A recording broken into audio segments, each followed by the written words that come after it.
एक युवक ने विवाह के 2 साल बाद परदेश जाकर व्यापार करने की इच्छा पिता से कही। पिता ने स्वीकृति दी तो वह अपनी गर्भवती पत्नी को मां बाप के जिम्मे छोड़ देकर व्यापार करने चला गया। परदेश में मेहनत से बहुत धन कमाया और वह धनी सेठ बन गया। 17 वर्ष धन कमाने में बीत गए तो संतुष्टि हुई और वापस घर लौटने की इच्छा हुई। पत्नी को पत्र लिखकर आने की सूचना दी और जहाज में बैठ गया। उसे जहाज में एक व्यक्ति मिला जो दुखी मन से बैठा था। सेठ ने उसकी उदासी का कारण पूछा तो उसने बताया कि इस देश में ज्ञान की कोई कद्र नहीं है। मैं यहां ज्ञान के सूत्र बेचने आया था, पर कोई लेने को तैयार नहीं है। सेठ ने सोचा, इस देश में मैंने बहुत धन कमाया है और यह मेरी कर्मभूमि है, इसका मान रखना चाहिए।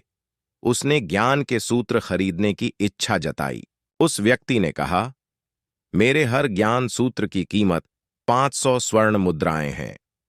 सेठ को सौदा तो महंगा लग रहा था, लेकिन कर्म भूमि का मान रखने के लिए 500 स्वर्ण मुद्राएं दे दीं।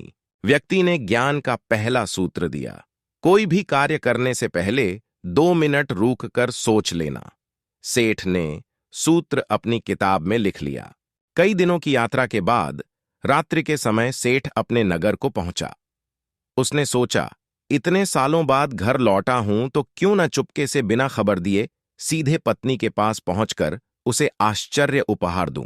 घर के द्वारपालों को मौन रहने का इशारा करके सीधे अपने पत्नी के कक्ष में गया तो वहां का नजारा देखकर उसके पांवों के नीचे की जमीन खिसक गई।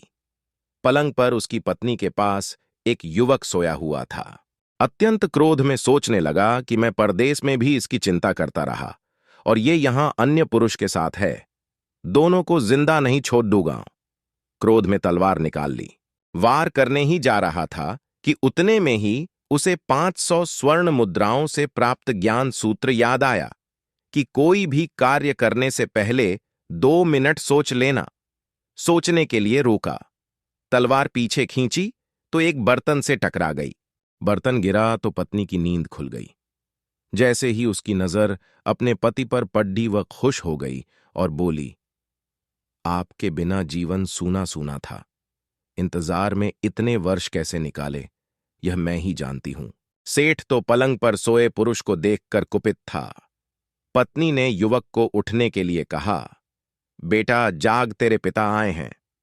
युवक उठकर जैसे ही पिता को प्रणाम करने झुका, माथे की पगड ही गिर गई। उसके लंबे बाल बिखर गए।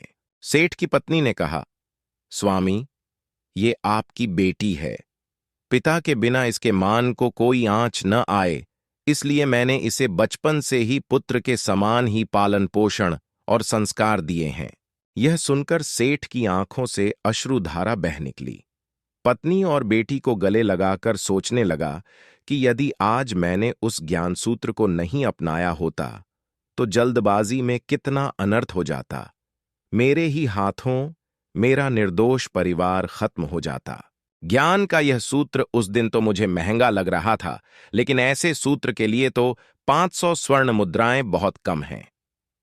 ज्ञान तो अनमोल है। इस कहानी का सार यह है कि जीवन के 2 मिनट जो दुखों से बचाकर सुख की बरसात कर सकते हैं, वे हैं क्रोध छोड़कर सोचने के 2 मिनट। इस कहानी को आगे जरूर भेजें, क्योंकि आपका इस मैसेज को आगे भेजने में लगा 1 मिनट किसी व्यक्ति को उसके क्रोध पर अंकुश रखने के लिए प्रेरित कर सकता है। रोजाना नई शिक्षाप्रद रोचक कहानियां प्रसंग सुनने के लिए चैनल को सब्सक्राइब करें। धन्यवाद।